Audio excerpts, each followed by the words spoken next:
आज हम लोग 10th क्लास का चैप्टर 6 का 6.9 जो प्रमेय है, जो समरूप त्रिभुज हम लोग जो पढ़ रहे हैं, ठीक है। समरूप त्रिभुज का 6.9 प्रमेय है हम लोग का। ये जो प्रमेय है पाइथागोरस प्रमेय विलोम, ठीक है।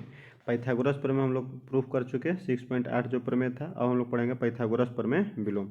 तो पाइथागोरस प्रमेय विलोम क्या होगा? तो हम लोग पाइथागोरस प्रमेय का पढ़े थे कि एक जब समकोण त्रिभुज हो तो कर्ण स्क्वायर बराबर आधार स्क्वायर प्लस क्या होता है, लंब स्क्वायर। तो इसका उल्टा हो जाएगा कि जब कोई एक त्रिभुज है, इस त्रिभुज में देखिए, यदि किसी त्रिभुज की एक भुजा का वर्ग अन्य दो भुजाओं के वर्गों के योग के बराबर हो तो पहली भुजा का समूह कोण समकोण होता है। अर्थात जो सबसे बड़ी भुजा का वर्ग है, उस सबसे बड़ी भुजा का वर्ग अन्य दो छोटी भुजाओं के वर्गों के योग के क्या है, बराबर। तो सिद्ध करना है कि पहली जो बड़ी भुजा है, बड़ी भुजा के जस्ट सामने का जो कोण होगा वो कितना होगा, 90 डिग्री होगा। सिद्ध करना है। चलिए, एक ए बी सी एक हमारा त्रिभुज है, समकोण त्रिभुज नहीं है क्योंकि समकोण सिद्ध करना है। सिर्फ लिखेंगे कि ए बी सी एक त्रिभुज है जिसमें बड़ी भुजा का वर्ग अन्य दो छोटी भुजाओं के वर्गों के योग के क्या है, बराबर है। सिद्ध क्या करना है कि जो बड़ी भुजा है ना, उसके जस्ट सामने का कोण समकोण। तो इसमें बड़ी भुजा क्या लिए, ए सी के जस्ट सामने क्या है हमारा, बी कितने 90 डिग्री लेना है, सिद्ध करना है। रचना में ले लिए। रचना में क्या लिया गया कि एक समकोण त्रिभुज बनाया डी ई एफ, एक समकोण त्रिभुज बना दिया क्या, डी ई एफ। इस प्रकार बनाया गया कि जो ए बी है, ए बी के बराबर डी लो, ए बी के बराबर हमारा क्या हो, डी हो, बी सी के बराबर ई एफ हो, बी सी के बराबर क्या हमारा हो, ई एफ हो। ठीक है, ये हमारा रचना हो गया। एक समकोण त्रिभुज तो लिए, लेकिन जो ई एफ बी सी के बराबर नाप के लिए ई एफ और ए बी के बराबर नाप के लिए क्या हमारा, डी ई। अब हम लोग चलते हैं प्रमाण में। प्रमाण में क्या है कि डी ई एफ में चलेंगे तो ये हमारा समकोण त्रिभुज है। रचना से जैसे ही हमारा डी ई एफ एक समकोण त्रिभुज हुआ तो समकोण त्रिभुज में हम लोग क्या चलेंगे, यहाँ पे पाइथागोरस प्रमेय से हमारा जो बड़ा भुजा का स्क्वायर डी एफ का स्क्वायर बराबर होगा डी का स्क्वायर प्लस ई एफ का स्क्वायर। यहाँ से प्रमाण में, प्रमाण यहाँ पे है, पहले इतना लिखेंगे, डी एफ में डी ई एफ कितना डिग्री है, 90 डिग्री। जब 90 डिग्री है तो पाइथागोरस प्रमेय लगेगा। क्या लिख सकते हैं, पाइथागोरस प्रमेय के अनुसार, ठीक है, पाइथागोरस प्रमेय के अनुसार कौन सा हो जाएगा, डी एफ का स्क्वायर, डी एफ का स्क्वायर, डी का स्क्वायर प्लस ई एफ का स्क्वायर, डी का स्क्वायर प्लस में ई एफ का स्क्वायर। ये आगे बढ़ाएंगे, या डी एफ का स्क्वायर बराबर डी का स्क्वायर। तो देखिए डी किसके बराबर है, डी जो है ए बी के बराबर है, डी जो किसके बराबर है, ए बी के बराबर है। ई एफ किसके बराबर है, देखिए यहाँ पे ई एफ जो है किसके बराबर है, बी सी के बराबर है। ई एफ जो है किसके बराबर है, बी सी के बराबर है। ये हमारा हो गया समीकरण नंबर 2।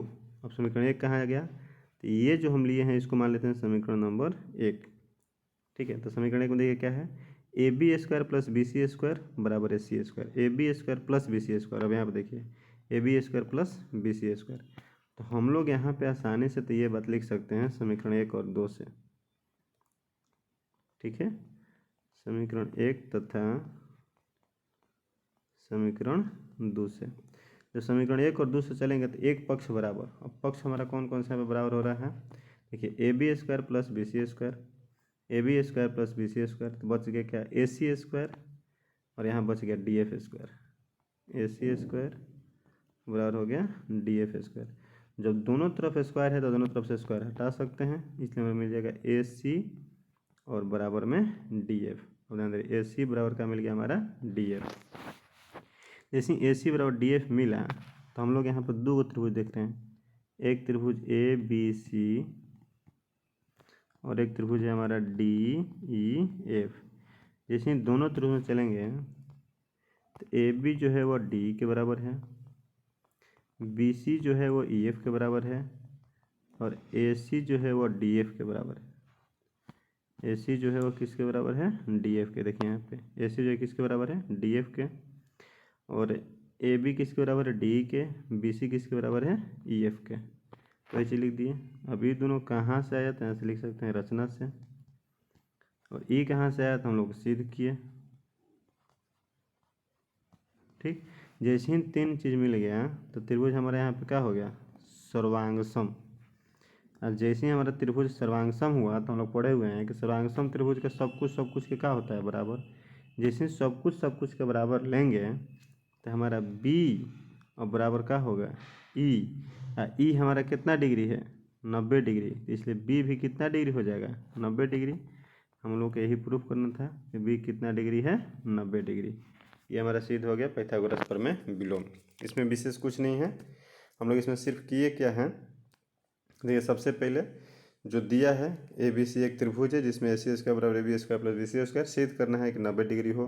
रचना में ले लिए कि जो ये भुजा होगा इस भुजा के बराबर होगा, ये भुजा जो है इस भुजा के बराबर है। त्रिभुज जो लिए समकोण त्रिभुज लिए। जब समकोण त्रिभुज लिए तो समकोण त्रिभुज हम लोग जानते हैं कि कौन स्क्वायर बराबर आधार स्क्वायर प्लस लंब स्क्वायर होता है, यहाँ पे लिख दिया गया। हमारा ए बी डी के बराबर है, ई एफ बी सी के बराबर है, इसको मान लिया समीकरण नंबर 2। और समीकरण 1 मान लिए जो हम लोग को दिया हुआ था। दोनों पक्ष से चले तो एक पक्ष से बराबर तो दूसरा पक्ष अपने आप बराबर हो गया, तो एसी बराबर क्या मिल गया डी एफ। और दोनों त्रिभुज को हम लोग क्या कर दिया यहाँ पे सर्वांगसम, जैसे सर्वांगसम किए तो सर्वांगसम दोनों सब कुछ के बराबर। तो इसमें का हमारा ये कोण बी और ये कोण ई दोनों आपस में क्या होगा बराबर, और ई पहले से कितना है 90, इसलिए बी भी कितना हो जाएगा 90। ये हमारा पाइथागोरस प्रमेय विलोम प्रूफ हुआ। अब आगे हम लोग इसमें जो प्रमेय बचा हुआ होगा तो प्रमेय को देख लेंगे। अगर प्रमेय खत्म हो जाएगा तो हम लोग इसमें क्वेश्चन को देखेंगे। लेकिन इतना जो हम प्रमेय पढ़ा है 9 प्रमेय हो गया हमारा। अगर 9 प्रमेय को बहुत बढ़िया से कंप्लीट करते हैं तो मैट्रिक का फाइनल एग्जाम में जो भी क्वेश्चन आएगा वो आपका 5 नंबर में पूरा क्वेश्चन बन जाएगा। ये जो हमारा प्रमेय से रिलेटेड क्वेश्चन आएगा, क्योंकि जो प्रमेय जो पूछता है यही 9 प्रमेय में से कोई एक प्रमेय पूछता है। हम आपको 9 का 9 प्रमेय पूरा प्रूफ करा दिए। अब आप वीडियो को देखिए, रिवाइज कीजिए और वीडियो के साथ बने रहिए। कुछ और नया चीज़ लेकर के आएंगे जो आपको काम का चीज़ होगा।